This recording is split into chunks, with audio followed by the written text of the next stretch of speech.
Everyone, आज हमारे साथ हैं शिवम दास। और शिवम ने निमसेट 2024 में all over India rank 18 achieve की है और एनआईटी तिरुचिरापल्ली से ये एमसीए करने के लिए जा रहे हैं। तो सबसे पहले Shivam, many many congratulations for this getting this rank. और मैं आपको बता दूं, शिवम ने ये रैंक अपने बीएससी फाइनल ईयर के साथ अचीव की है। तो फाइनल ईयर के साथ बहुत सारे बच्चों के मन में डाउट्स रहते हैं कि कैसे हम प्रिपरेशन कर सकते हैं। तो आप प्रिपरेशन भी कर सकते हैं, साथ ही साथ आप एक बहुत अच्छी रैंक भी अचीव कर सकते हैं। इसके बारे में डिटेल में आज हम लोग जानने वाले हैं इस वीडियो में, तो बिल्कुल आप लास्ट तक बने रहें। तो शिवम, आप कोलकाता से हैं और जैसे कि आपने बताया कि आप फाइनल ईयर में थे, तो कैसे आपको निमसेट के बारे में पहले पता चला और फिर आपने कब डिसीजन लिया कि मुझे एक्मे एकेडमी ज्वाइन करना चाहिए? सर मैं तो वैसे बीएससी कंप्यूटर साइंस का स्टूडेंट हूँ और वैसे पहले मुझे एंट्रेंस एग्जाम्स के बारे में वैसे पता नहीं था, पर जब फोर्थ सेम ख़त्म होने वाला था तब सोचा कि मास्टर्स तो करना है। और वैसे ही लाइक निमसेट और वेस्ट बंगाल में जेका वैसे कुछ एंट्रेंस एग्जाम्स के बारे में रिसर्च करना स्टार्ट किया था और तब पता चला कि निमसेट एक्चुअली कितना बड़ा अपॉर्चुनिटी देता है स्टूडेंट्स को, जो बहुत अंडररेटेड एग्जाम है बोल सकते हैं, क्योंकि वैसे उतने लोगों को पता नहीं है पर अपॉर्चुनिटीज उतने ही बड़े हैं। बिल्कुल। फिर निमसेट के बारे में पता चलने के बाद तो मैं रिसर्च करना शुरू किया। ऑलराइट। बहुत सारे एकेडमी का वेबसाइट घाटा, यूट्यूब चैनल्स देखा। ऑलराइट। पर सर एक्मे एकेडमी का जो फ्री का यूट्यूब क्लासेस था, यूट्यूब वीडियोस था, उसमें सर आपको बस पढ़ाते देखता था कभी कभी, और वैसे ही सोचा कि अगर पढ़ना है तो एक्मे एकेडमी से ही पढ़ना है। अच्छा। आप इतना फ्रेंडली वे में और इतना वेलकमिंग वे में पढ़ाते थे कि लग नहीं रहा था कि एक ट्यूटर और एक स्टूडेंट पढ़ रहा है, इसलिए बहुत कंफर्टेबल फील किया था और वैसे ही एक्मे एकेडमी में ज्वाइन किया। ऑलराइट। कौन सा month? I think arjuna batch join किया हाँ, था। अर्जुना बैच ज्वाइन किया था नवंबर में। तो मेरे पास एक मैसेज था, मैं एक्चुअली इस मैसेज को भी कई बार बताया अपने स्टूडेंट्स को जो जूनियर तैयारी कर रहे हैं कि नवंबर में एक मेरे पास मैसेज आता है कि सर अगर मैं बचे हुए 6 मंथ में अच्छे से मेहनत करता हूँ तो क्या मैं एनआईटी में सिलेक्शन ले सकता हूँ? और दैट मैसेज वाज शिवम दास। ठीक है, तो ये मैसेज किया था साहब ने इवनिंग में। इसने 1-2 घंटे बाद हमारे टीम से इसका रिप्लाई किया कि बिल्कुल आप कर सकते हैं, डेफिनेटली कर सकते हैं। और आई थिंक उसके 10 से 15 मिनट बाद शिवम ने अर्जुना बैच ज्वाइन कर लिया था इसने। तो अब सुबह हम लोग डिटेल में जानेंगे कि जब आपने निमसेट का डिसीजन ले लिया, एक्मे ज्वाइन कर लिया, अर्जुना बैच, तो बिल्कुल इनिशियल डेज से आपने कैसे प्रिपरेशन शुरू की, साथ साथ कैसे मैनेज किया क्लासेस को, कॉलेज को? क्योंकि बहुत सारे बच्चों को यही डाउट रहता है कि मैं अगर निमसेट की प्रिपरेशन करने के लिए प्रिपरेशन शुरू भी कर दूंगा तो मैनेज कैसे करूंगा कॉलेजेस को? तो आपके कॉलेजेस का क्या करिकुलम रहता था, क्या टाइमिंग रहता था, फिर क्लासेस का क्या टाइमिंग रहता था, सेल्फ स्टडी का थोड़ा डिटेल में बताओ कि एक दिन आपका कैसे निकलता था। सर मैंने शुरू तो किया था नवंबर में अपने थोड़ा सा एक्मे कैमरे की तरफ देख रही है ना ज़्यादा अच्छा होगा। मैं उसमें देखिए आप, हाँ, उसको समझिए। ठीक है, मैंने शुरू किया था नवंबर में ठीक है। एक्मे एकेडमी के साथ Alright. अर्जुना बैच में। और पहले पहले तो थोड़ा शेड्यूलिंग में प्रॉब्लम होता ही था और अनश्योर भी था, क्योंकि बस 6-7 महीने बाद मेरा फाइनल सेमेस्टर का एग्जाम्स भी आने वाला है और इतना बड़ा अगर गैम्बल लेता और पे ऑफ ना करता तो ना तो निमसेट निकलता, ना तो फाइनल से में अच्छे मार्क्स आते। तो एक रिस्क लेना था उस टाइम और सोचा कि ले ही लेता हूँ, क्या क्या हो जाएगा। फिर पहले थोड़ा स्ट्रगल किया था कॉलेज के टाइम के साथ, क्लासेस का टाइम मतलब सेल्फ स्टडी का टाइम उतना ज़्यादा मैच नहीं कर रहा था। दिन में शायद मैक्स टू मैक्स 1 घंटे दे पा रहा था अपने सेल्फ स्टडी में। क्या कॉलेज का टाइमिंग क्या था आपका? हाँ, कॉलेज का टाइमिंग वो सुबह 11 बजे से आई थिंक 4 बजे तक रहता था। ऑलराइट। क्लासेस फिर यहाँ पे कितने बजे से होती थी अपनी? हाँ, और क्लासेस यहाँ पे शाम को शुरू हो जाती थी, like majority of the time 6 बजे से आई थिंक क्लासेस होती थी। और सेल्फ स्टडी मैं बस रात में 1 घंटा कर पाता था, फिर नींद आ जाती थी, सो जाता था। तो ये कितने मंथ तक चला?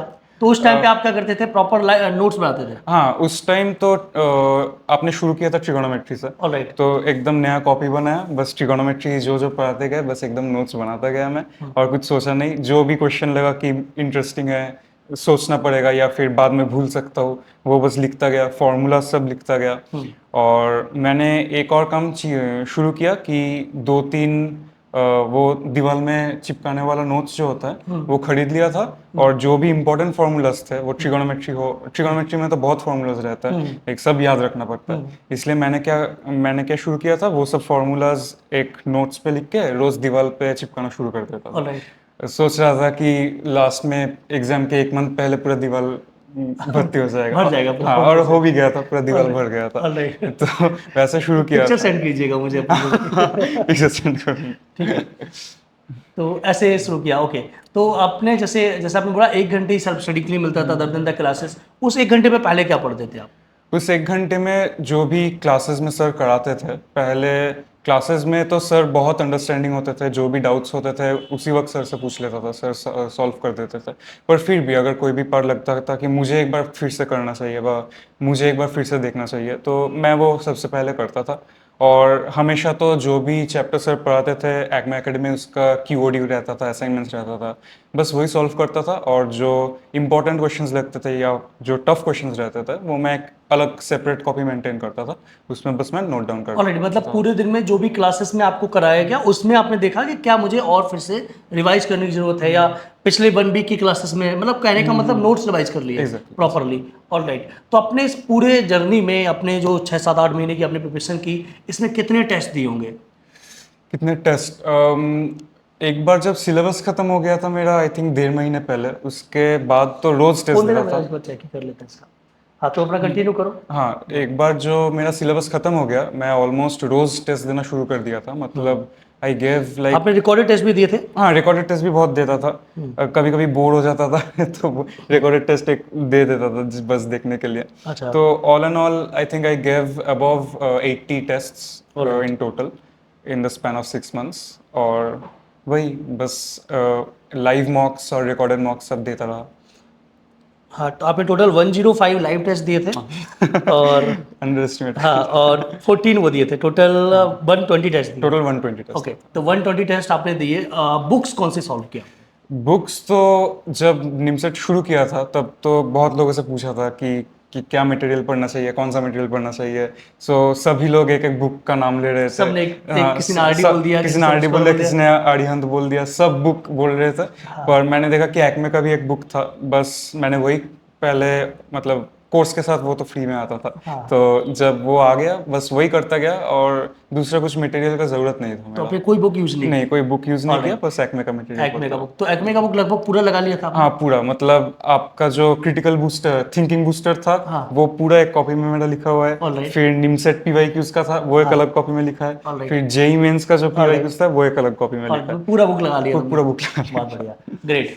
तो असाइनमेंट्स, बुक्स और जो भी थे वो सब बुक करते चले गए, और लास्ट मोमेंट में आपने क्या, मतलब फिर भी जनवरी फरवरी के बाद तो अपनी कुछ सेल्फ स्टडी बढ़ाई होगी, कितने आवर तक की? प्रॉब्लम था कि मेरा जनवरी में 5th सेमेस्टर का एग्जाम था। Alright. तो पूरे the entire month of January I couldn't study for a single day, मतलब निमसेट के लिए। मुझे याद है कि आपने लाइव में बोला था, सर मेरे एग्जाम चल रहे थे, मैं अब शुरू कर रहा हूँ फिर से, मुझे याद है। हाँ, बिल्कुल ठीक है। इसलिए थोड़ा सा डिटोरिएट कर गया था मेरा परफॉर्मेंस। पर I got back in track in February. और उस टाइम सीवीटी का एग्जाम भी था मार्च में, इसलिए डेडिकेटेडली सीवीटी का सिलेबस पढ़ रहा सीयूटी था। में क्या मार्क्स थे आपके? सीवीटी में 222 आया था। 222? All India I think 25। Okay, all India 25 आया। All India 25 all India rank 25। CUT में? हाँ, CUT। ऑलराइट, तो रैंक दिखाया था उसमें क्या? अच्छा, ग्रेट ग्रेट ग्रेट। तो ऑल इंडिया रैंक 25 अगर आपकी सीयूटी में, तो इट्स गुड। मतलब तो देखिए, आप समझ सकते हैं कि कितने अच्छे इसने सीयूटी में भी स्कोर किया था। तो आपको डीयू बीएचयू ये सारे अलॉट हो गए हाँ होंगे? हाँ, ड्यू बेसिस सभी। Alright, great. तो आपने फिर उसके बाद अपना सीयूटी के बाद का जर्नी थोड़ा सा अलग चेंज किया होगा फिर? हाँ, लास्ट 3 मंथ्स में क्या किया फिर? सीवीटी के बाद एक कॉन्फिडेंस मिला था, स्पेशली Alright. सीवीटी के Result आने मार्क्स। के बाद? हाँ, रिजल्ट आने के बाद, कि शायद पॉसिबल हो सकता है। क्योंकि पहले तो बस एक पाइप ड्रीम लगता था कि शायद हो सकता है, शायद नहीं हो सकता है, कुछ पता नहीं, करते जा रहे बस थे। करते जा रहे Alright. बस वो गोल नहीं दिख रहा, बस स्टेप बाय स्टेप चले जा रहे। Alright. सीवीटी का जब रिजल्ट निकला तब थोड़ा धुंधला धुंधला देखना शुरू हुआ था Okay. कि शायद हो सकता है ये। ओके, इसलिए वो लास्ट 3 मंथ्स थोड़ा प्रिपरेशन बढ़ाया था मैंने। इसके लिए फाइनल सेमेस्टर का प्रिपरेशन थोड़ा बैक बेंच पे लिया था मैंने, ताकि निमसेट का प्रिपरेशन और अच्छे से कर सकूं। और लास्ट 3 मंथ्स में मेरा सिलेबस थोड़ा रह गया था, मतलब सीवीटी के लिए तो majority of the syllabus common ही रहता है मैथ्स में। वो हो गया था। हाँ, वो हो गया था, पर वो कैलकुलस एंड स्टफ जो सीवीटी में नहीं रहता, और वेक्टर, वो बहुत दोनों ही इंपॉर्टेंट चैप्टर है निमसेट के लिए। सो उन दोनों में फोकस किया था लास्ट 3 महीनों में।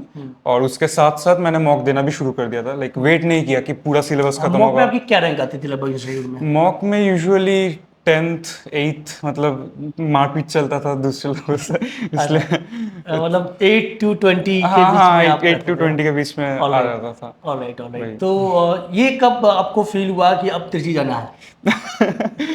वैसे तो कुछ मेंटली बर्डन नहीं लिया था कि ओके, तिरछी जाना है या ओके, फिर वैसे ग्रेट, भी। ग्रेट। लाइक मेरा जितना भी मॉक्स में मतलब कुछ कुछ टेस्ट में मॉक्स में 700 के ऊपर भी आते थे, पर फिर भी ऐसा मेंटेलिटी नहीं बनाया कि जाना है तो सिर्फ तिरछी जाना है, या ऑलराइट, फिर असली एग्जाम में भी तो 700 लगे से अच्छा करना। एग्जाम देना है हाँ दैट्स बस इट। जाकर अच्छा एग्जाम देना, लाइक ऑलराइट, जितना काम रह सकूँ, जितना प्रॉपरली टेस्ट दे सकूँ बिल्कुल। बस। देखिए ये चीज़ बिल्कुल इस बार हुई है, और इस बार क्या हर कॉम्पिटेटिव एग्जाम में होती है। अगर आप पहले से मेंटलिटी बना लेते हैं कि मुझे ये रैंक अचीव करनी है, तो कहीं ना कहीं आप प्रेशर में आ जाते हैं कि मुझे वो लाना है या वो मुझे करना ही करना है।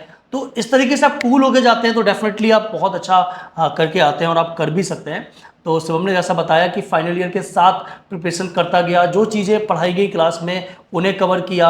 मोस्ट प्रॉब्ली बहुत ज़्यादा बुक्स इसने नहीं लगाई, एक्मे की अपनी बुक्स लगाता गया, असाइनमेंट सॉल्व किए, टेस्ट मिस नहीं किए कि एक भी के दिए करते थे टेस्ट, नहीं ऑलमोस्ट रोज ही देता था। ऑलमोस्ट रोज हाँ। टेस्ट देते थे। तो टेस्ट भी इन्होंने रेगुलरली दिए, और इसी के साथ साथ अपनी प्रिपरेशन भी करते गए। जो अपना ग्रेजुएशन चल रहा था, ऐसा बहुत टफ लगा क्या मैनेज करना दोनों को, या हो गया? हो गया हो गया। मतलब हाँ। देखिए थोड़ा डिफिकल्टी तो आता है। देखिए अगर आप हाँ कोई वही। सोचे कि मैं दोनों चीज़ें करना चाह रहा हूँ, मैं पूरे दिन कॉलेज का पढ़ता रहूँ, निमसेट ऐसे ही निकल जाए, तो ये पॉसिबल नहीं है। या आप ये सोचते रहो कि मैं पूरे दिन निमसेट पढ़ने लगूंगा, कॉलेज भी हो जाएगा, तो वो भी पॉसिबल नहीं है। आपको टाइम निकालना होता है। ये तो चलो आप एक एग्जाम निमसेट की तैयारी कर रहे हो, लोग बहुत सारी चीज़ों में अपना टाइम डिस्ट्रीब्यूट करके मैनेज कर लेते हैं। तो सिंपल सी बात है, मैनेजमेंट आपको करना है। और मुझे लगता है कि कोई किसी को फॉलो करके भी मैनेजमेंट नहीं कर सकता। आप शिवम की स्टोरी से बस समझ सकते हो। आप सोचो प्रॉपरली शिवम की तरह हम 1 घंटे पढ़ें स्टार्टिंग में, फिर 3 घंटे पढ़ें तो हमारा हो जाएगा, ऐसा नहीं होता है। हर बच्चे का अपना एक टाइम टेबल होना चाहिए, अपना आपको अपने अकॉर्डिंग बनाना है कि हम कैसे मैनेज करेंगे, राइट। तो ये डिपेंड आप पे करेगा। तो बहुत अच्छा आपने अपने बारे में बताया डिटेल में। अच्छा शिवम ये बताइए, जैसे बहुत सारे बच्चों के मन में डाउट रहता ही रहता है कि अगर मान लो हमारा इस साल नहीं हुआ तो मुझे ड्रॉप लेना पड़ेगा। तो कहीं ऐसा मन में आया था कि मुझे इस साल नहीं हुआ तो ड्रॉप लेंगे, इसके बारे में सोचा भी था क्या कुछ? पहले उतना थॉट आता नहीं था, क्योंकि उतना मतलब सोचा मतलब उतना गोल नहीं था कि एनआईटी तिरछी जाना है, या फिर उतना मैं बस एग्जाम देने के लिए गया था। फिर सीवीटी का रिजल्ट निकला, फिर एक अच्छा परफॉर्मेंस के साथ जो प्रेशर आता है कि एक एक एग्जाम में अच्छा परफॉर्म किया तो दूसरे में भी करना होगा, वो प्रेशर थोड़ा सा आ गया था कि नहीं इस बार करना ही है। और ड्रॉप मैंने मतलब ड्रॉप कभी सोचा नहीं था कि लूंगा ही, क्योंकि सीवीटी में मुझे ड्यू अलॉट हो गया था। तो सोचा था अगर एनआईटी में मतलब इससे आपको एक ये कॉन्फिडेंस मिला सीयूटी एग्जाम से कि हमें ड्यू मिल चुका ऑलरेडी। हाँ अगर एग्जैक्टली। मान लो हमारा कुछ 19-20 पेपर होता भी है तो कोई प्रॉब्लम नहीं, हम ड्यू में एमसी में एडमिशन ले लेंगे। ग्रेट, बहुत बढ़िया। अच्छा, उन बच्चों को क्या मैसेज देना चाहोगे जो भी निमसेट की प्रिपरेशन कर रहे हैं और एक्मे ज्वाइन कर चुके हैं पहले, उन बच्चों को आप क्या बोलना चाहोगे? बस कार्तिक सर के एडवाइस फॉलो करते रहिए, और बेझिझक जो डिलीजेंटली और कंसिस्टेंटली एफर्ट्स सर देना मतलब मांग रहे हैं आपसे, वो बस देते रहिए और रिजल्ट आपके सामने होगा। डेफिनेटली कंसिस्टेंटली पढ़ाई करते रहिए, यही मैसेज हमारा भी रहेगा आपसे। अगर आप एक्मे ज्वाइन कर लिए तो आपको प्रेशर नहीं लेना है, परेशान नहीं होना है, ठीक है। ये नहीं सोचना है कि हमारा कुछ चीज़ यहाँ पे छूट जाएगा। आपको भी पता होगा शायद हर टॉपिक लगभग 2-2 बार तो हाँ आपने भी कर ही हाँ। लिए होंगे, ठीक है। हर बार टॉपिक रिवीजन होता है बहुत डिटेल में। अच्छा, आप हमारे नोट्स के बारे में कुछ बताया, आप तो प्रॉपरली किए हो क्लासेस, आपको क्या लगता है कि नोट्स सफिशिएंट हैं क्या प्रिपरेशन के लिए जो क्लास में कराए जाते हैं? एकदम मतलब 90% of my preparation was from the notes I got from my classes. Like book तो करता था जब नोट्स एकदम प्रिपेयर हो जाता था, जब कॉन्सेप्ट्स एकदम क्लियर होते थे। लाइक मैं बुक तभी खोलता था जब मुझे मतलब श्योरिटी होता था कि मैं बुक कर सकता हूँ। तो उस श्योरिटी के आने के लिए मैं पूरी मतलब कंप्लीटली अपने नोट्स के भरोसे रहता था, और हर क्लासेस के बाद अपना नोट्स रिवाइज करना, लाइक इम्पोर्टेंट फार्मूलाज नोट्स में लगा के अपने दीवार पे चिपका देना, वो सब करता था। और वैसे ही मतलब नोट्स बहुत इंपॉर्टेंट है, और notes student to student vary करता है। मतलब आप दूसरे स्टूडेंट कैसे नोट्स बना रहे हैं वो देख के अपना नोट्स नहीं बना सकते, बिल्कुल सही बात है। क्योंकि वो पर्सन टू पर्सन वेरी करता है। बिल्कुल सही बात है। नोट्स का मतलब मैं आपको थोड़ा सा बताना चाहूँगा। इससे मैं सपोज मैं कोई क्लास ले रहा हूँ, मैंने 10 लेक्चर में कोई टॉपिक पढ़ाया, राइट। अब ड्यूरिंग द क्लास में कोई क्वेश्चन सॉल्व कर रहा हूँ, कोई अप्रोच पे जस्ट ओरली बता रहा हूँ कि आपको देखो इसमें एक्चुअली इस पॉइंट पे हमें ये करना है, तो कुछ बच्चे उस पॉइंट को हिंदी में लिख लेते हैं, कुछ बच्चे स्टार बना लेते हैं, कुछ बच्चे उसको लिख लेते हैं, तो हर बच्चा अपने अकॉर्डिंग नोट्स बनाता है। होता क्या है कि आप जब नोट्स रिवाइज करते हो तो आपको पूरा चैप्टर का कंसेप्ट, बहुत सारे नए क्वेश्चंस, सब कुछ प्रैक्टिस हो जाते हैं। तो नोट्स प्रॉपरली बनाइए। बहुत सारे बच्चे हमारे साथ ये भी डिमांड करते हैं, सर मुझे स्लाइड्स दे दो, तो मैं जनरली नहीं देता हूँ। आपको पता, आप लोगों के बैच में भी मांगते थे कि सर स्लाइड्स दे दो।